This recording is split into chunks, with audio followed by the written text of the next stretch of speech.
بەشێک لە وڵاتیانی سنووری چەمچەماڵن بە هەرەوەزی سەرقاڵی دروستکردنی نەخۆشخانەیەکی تایبەتن بە ڤایرۆسی کۆرۆنا. جگەلەوەی دەیان کرێکار و ئەندازیاری سنوورەکە خۆبەخشانە کار دەکەن، هاوکات چەند سەرمایەدارێکیش بڕیانەداوە بە پارە و ئامێری بیناسازی بەشدار بن لە پرۆژەکەدا. ئێمە دەمانەیە ئەم نەخۆشخانەی بە زووترین کات بە جوانترین شێوە دەست پێ بکەین. ئەمە دەست پێک نییە، ئەمە قایمکاریە، چونکە من قسە فرێ نادەم. بەڵێنم دابوتم ئەم پرۆژەیە تا 10 ساڵ سیانەی لەسەر من. ئەم پرۆژەیە ملکی گشتیە، ملکی دارانیە، ملکی هەموو ئەم خەڵکی ئەم سنوورەیە، بەی شێوەیەک لە دوایە بازرگانی پێوە ناکرێ و دڵنیاشتان بکەمەوە ئەوەی کەوا بە من بکرێت درێقی ناکەم بۆ خەڵکی سنوورەکەی خۆم.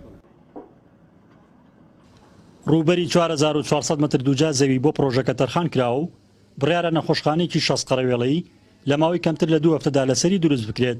ئەمە جگەلەوەی بڕیار وایە لە دوای نەمانی ڤایرۆسی کۆرۆنا نەخۆشخانەکە پێشکەش بە تەندروستی سنوورەکە بکرێت و وەک نەخۆشخانەیەکی تایبەت سوودی لێبیرێت.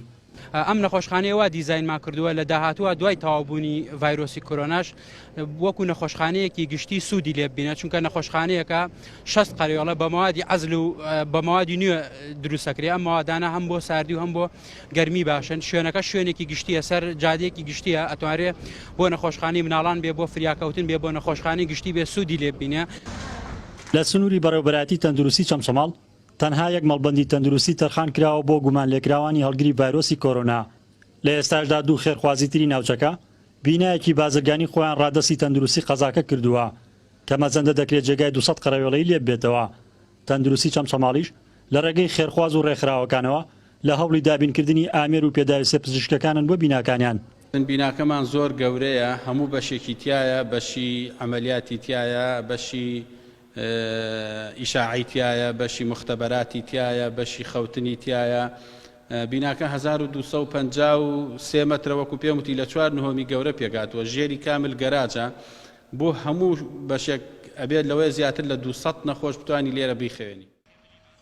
لە دوای ڕاگەیاندنی چەند حاڵەتێکی هەڵگری ڤایرۆسی کۆرۆنا لە بەشێک لە شارەکانی هەرێمی کوردستان لەلایەن سەرمایەدار و خێرخوازانەوە دەستکراوە بە دروستکردنی چەند نەخۆشخانێکی تایبەت بە گومان لێکرا و هەڵگرانی ڤایرۆسەکە.